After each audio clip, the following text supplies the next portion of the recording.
Karawang kota kami, bukan kota-kota orang sana. Imbasnya kan sebenarnya bisa kita rasakan dari penutupan banyak pabrik ya. Kerja ngeluarin duit supaya keterima.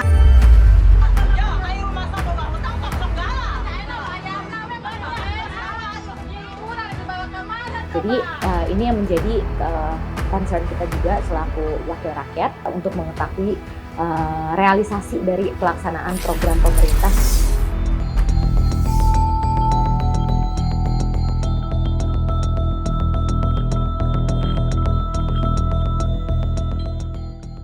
Menyandang pesona sebagai kota lumbung padi nasional, kota industri terbesar se-Asia Tenggara, dan kota dengan upah minimum rasio terbesar di Indonesia.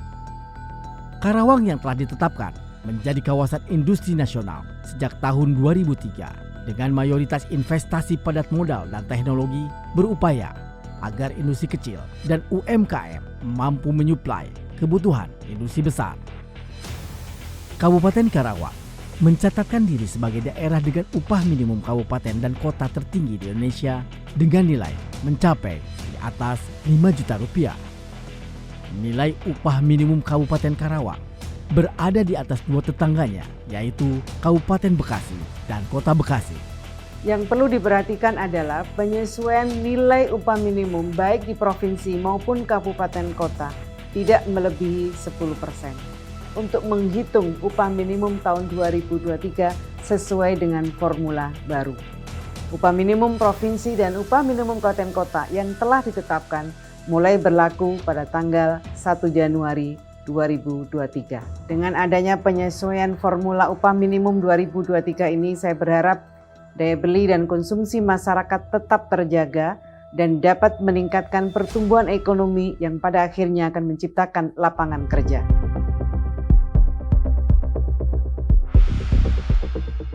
Kenaikan upah minimum kota di Karawang memberikan angin segar sekaligus memberi jaminan hidup layak bagi pekerja. Namun, tingginya upah minimum kota di Karawang berpotensi menyebabkan perusahaan-perusahaan hengkang dari Karawang. Perhitungan dasar ya, ada pertumbuhan ekonomi, ada inflasi. Nah itu pilih salah satu, mana yang tinggi. Kalau pertumbuhan ekonomi yang tinggi, maka itu yang dipakai dasar. Kalau inflasinya tinggi, inflasinya dipakai. Nah kalau di Permenaker yang baru ini dijumlahkan gitu loh. Nah kalau dijumlahkan ini mirip kayak PP 78. Sejatinya eksodus atau perpindahan perusahaan dari Karawang telah berlangsung, terutama dari sektor padat karya, seperti perusahaan garmen dan industri makanan. Hal ini dikarenakan perusahaan kesulitan untuk membayar tingginya upah tenaga kerja. Sehingga banyak perusahaan yang pindah ke daerah-daerah dengan upah minimum kabupaten yang lebih rendah seperti di Jawa Tengah. Imbasnya kan sebenarnya bisa kita rasakan dari penutupan banyak pabrik ya. Jadi kemarin tuh di tahun 2019 pabriknya masih sekitar 1.700-an, sementara sekarang sisanya tinggal 900. Saya melihat perpindahan itu sendiri akibat ketidakjelasan politik dari pemerintah dalam hal memberikan kepastian hukum kepada para industri ataupun para pelaku usaha. Yang kedua, saya melihat political will para kepala daerah ataupun elit-elit itu lebih banyak ke politis, yaitu dengan cara apa? Menaikkan UMP. Di mana akhirnya banyak pabrik yang merasa mereka tidak bisa menanggung beban operasional yang sebegitu besar, terutama yang terkait dengan gaji dan upah, sehingga mereka memutuskan untuk merelokasi pabriknya gitu. Saya lihat datanya ya, saya lihat datanya. Tapi saya lihat perusahaan-perusahaan otomotif itu masih banyak sekali di elektronik otomotif itu masih banyak. Yang padat karya yang tidak ekstrim. Persoalan seperti Karawang atau Bekasi sebenarnya bukan hanya bilateral cost-nya yang tinggi. Banyaknya pemain tentang outsourcing turut andil membuat kondusivitas pelaku usaha menghadapi banyak masalah baru. Dari perusahaan, surat kontrak. tahun berikutnya akan diangkat kan sebagai pegawai tetap. Betul. Bapak kan perusahaan itu udah tahu. Iya udah tahu. Apakah itu tidak dipertanyakan? Itu sudah dipertanyakan tapi pihak manajemen tetap dia nggak mau nerima karyawan baru.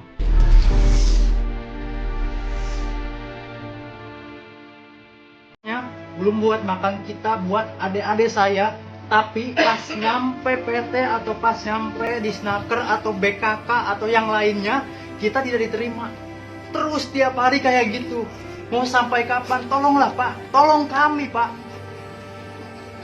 Kami juga berwenang Pak untuk kerja di PT ini. Ini Karawang kota kami, bukan kota-kota orang sana. Iya, sebab tadi waktu pengen kerja ngeluarin duit, ya, buat pengen kerja gitu supaya keterima gitu. Akhirnya setelah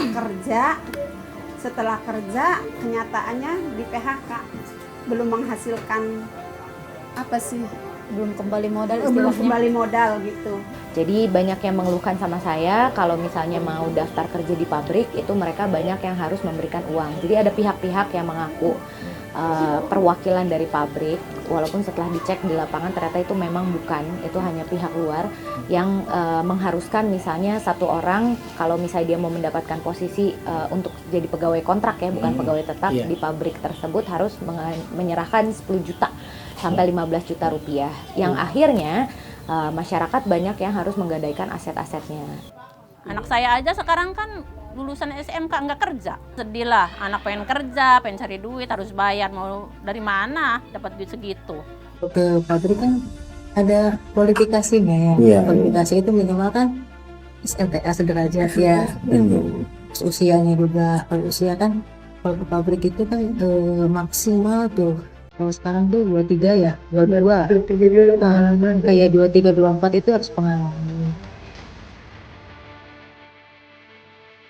Seiring dengan berjalannya waktu, entah mengapa, mencari pekerjaan terasa semakin sulit saja. Ketersediaan lapangan kerja semakin tidak memadai. Mencari lowongan kerja pun harus mati-matian demi bisa menemukan pekerjaan yang sesuai. Belum lagi persaingan kerja yang tidak mungkin bisa dihindari. Jadi ini yang menjadi concern kita juga selaku wakil rakyat untuk mengetahui realisasi dari pelaksanaan program pemerintah, terutama untuk yang untuk menambal dampak dari penutupan pabrik ini, misalnya di Karawang, di Bekasi itu seperti apa? Nah, ini harusnya kita punya terobosan bagaimana orang yang di PHK ini untuk mendapatkan pekerjaan. Mungkin dengan pelatihan advokasi yang tadi kita bicarakan, mereka ini bisa dimasukkan ke pelatihan itu biar bisa mendapatkan pelatihan untuk bisa mencari pekerjaan yang lain. Kita ambil peran sehingga dengan begitu pemerintah kelihatan berpartisipasi aktif untuk menyelesaikan masalah-masalah yang masyarakat, baik masalah yang dihadapi oleh pekerja dan serikat pekerja maupun yang dihadapi oleh para masyarakat. Jadi kalau misalnya dibilang anggota DPR itu levelnya misalnya hanya untuk membahas anggaran pemerintah pusat gitu, tentu kita juga harus melihat pelaksanaannya di daerah pemilihan kita masing-masing. Kehidupan masyarakat saat ini makin terperosok dalam cengkraman ekonomi, sudah jatuh tertimpa tangga.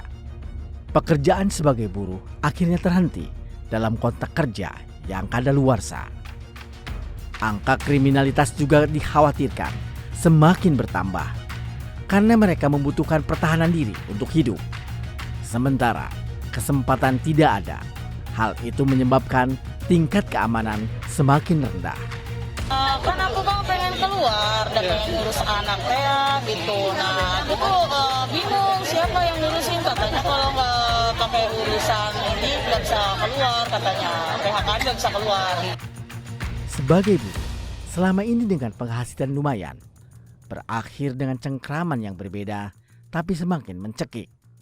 Jebakan ekonomi perbankan yang baru dari para oligarki ekonomi yang mengatasnamakan donatur keuangan sesaat akhirnya memikat mereka.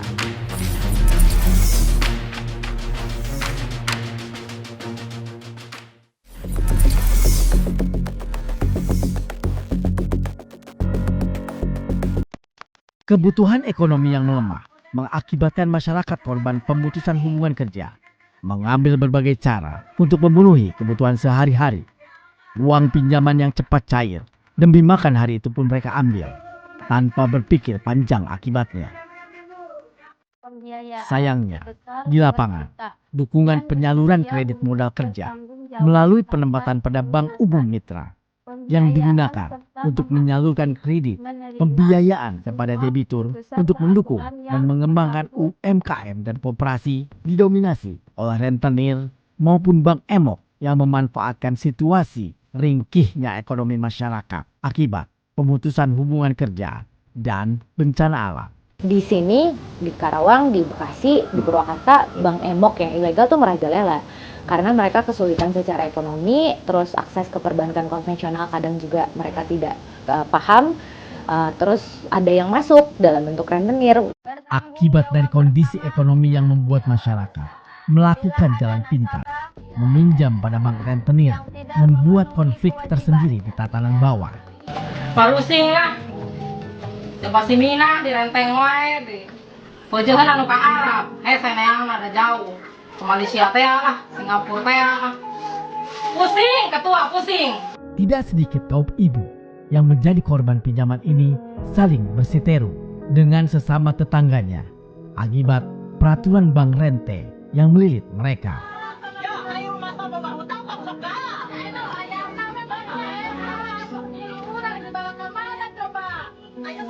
Pinjaman rentenir berkedok koperasi marak di Karawang. Kondisi ini sengaja dimanfaatkan oknum-oknum melihat situasi lemahnya ekonomi di masyarakat saat ini. Jadi walaupun mereka memberikan bunga yang begitu besar, per bulannya tuh 30% untuk pinjamannya, tapi mereka akhirnya mengiyakan karena persyaratannya sangat mudah gitu, hanya KTP, izin suami, selesai bisa cair dananya. Jadi kalau ibu-ibu merasa dipaksa buat ikutan bank emok kumpulannya, ibu bisa lapor sama saya. Karena mereka tidak boleh memaksa, apalagi kalau mereka tahu ibu tidak punya usaha. Jadi mereka bisanya cuma nawarin, kalau ibu nggak mau, sok nggak apa-apa gitu. Karena di beberapa desa ada yang laporan sama saya katanya dipaksa. Perlindungan ekonomi rakyat. Dalam hal ini korban-korban akibat dampak ekonomi membutuhkan Dewan Perwakilan Rakyat Republik Indonesia untuk menyegerakan peraturan perundang-undangan tentang perlindungan hak rakyatnya. Justru Pak, kalau koperasi ini Pak, orang menggunakan baju koperasi, terus menjalankan praktek kapitalistik, sehingga koperasinya rusak. Orang ini agennya kapitalis yang ingin merusak soko guru ekonomi nasional kita Pak. Dalam prakteknya menjadi dalam tanda petik rentenir yang berbaju koperasi yang hanya dikuasai oleh beberapa gelintir pemodal di lembaga tersebut. Kita kan ingin membereskan itu. Untuk undang-undang PPSK juga di situ kita memberikan keleluasaan untuk perbankan yang milik negara dan perusahaan keuangan non-bank yang milik negara untuk melakukan hapus buku dan hapus kanji terkait dengan konsumen UMKM. Karena selama ini saya berkeliling, akhirnya mereka jatuh ke rentenir ilegal, bank emok ilegal. Kenapa? Karena mereka tidak bisa masuk ke industri perbankan dikarenakan masih ada tagihan yang nunggak, padahal misalnya kreditnya cuma 1 juta atau 2 juta, tapi mereka tidak bisa bayar. Berbagai upaya melalui mediasi dan rapat-rapat kesenayan, mereka memperjuangkan agar perekonomian rakyat terjamin dari sisi regulasi dan hukum.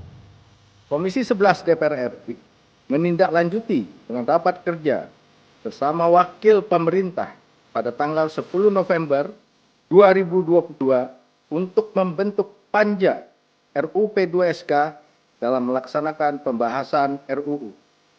Apakah rancangan undang-undang tentang pengembangan dan penguatan sektor keuangan dapat disetujui dan untuk disahkan menjadi undang-undang?